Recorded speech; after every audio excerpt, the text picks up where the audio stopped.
AP మాజీ CM Nandamuri Taraka Ramarao జయంతి వేడుకలు మధురవాడలో అట్టహాసంగా జరిగాయి. రాష్ట్ర ప్రభుత్వ మార్గదర్శకాల మేరకు ప్రభుత్వ కార్యాలయాల్లో, పబ్లిక్ ప్రదేశాల్లో వేడుకలకు జిల్లా యంత్రాంగం అధికారికంగా నిర్వహించింది. స్వర్గీయ ఎన్టీఆర్ విగ్రహానికి జీవీఎంసీ జోన్ 2 కమిషనర్ కనక మహాలక్ష్మి పూలమాలలు వేసి నివాళులర్పించారు.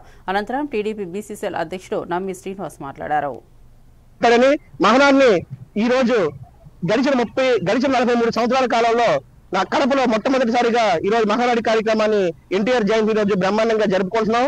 ఆ కార్యక్రమాన్ని కూడా దిగ్విజయంగా పూర్తవ్వాలని చెప్పేసి ప్రతి కార్యకర్త కూడా ప్రభుత్వం ఏదైతే నిర్దేశిస్తుందో ఆ కార్యక్రమాలని పేద ప్రజలకు అందేయాలని కోరుకుంటూ ఈ అవకాశం ఇచ్చిన ప్రతి ఒక్కరికి ఈ రోజు ఏదైతే తెలుగుదేశం పార్టీ ప్రభుత్వం ఒక్కసారి మీరు తీసుకున్నట్లయితే 83 నుంచి 2025 వరకు కూడా కేంద్రంలో ఈ రోజు ప్రాంతీయ పార్టీలు అవతల కన్యాకుమారి నుంచి యువతల ఏదైతే జమ్మూ కాశ్మీర్ వరకు ఉన్నటువంటి ఏదైతే ప్రాంతీయ పార్టీలు అన్ని ఉన్నాయో ప్రాంతీయ పార్టీలు ఒకే వేదిక మీద తీసుకొచ్చినటువంటి మహానుభావుడు నందమూరి తారక రామారావు గారు.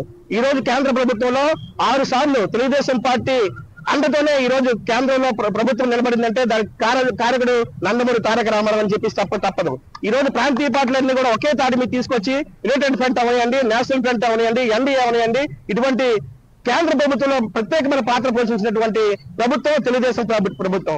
ఈ తెలుగుదేశం పార్టీ ఏదైతే ప్రతిపాదించిందో, ఏదైతే పార్టీని స్థాపించినటువంటి నందమూరి తారక రామారావు గారు దక్షిణ భారతదేశ వ్యక్తి కాబట్టే ఇప్పటికి కూడా భారతరత్న అవార్డు ఇవ్వట్లేదని చెప్పేసి మీ దక్షిణ భారతదేశం అందరూ కూడా మేము అనుకుంటున్నాం.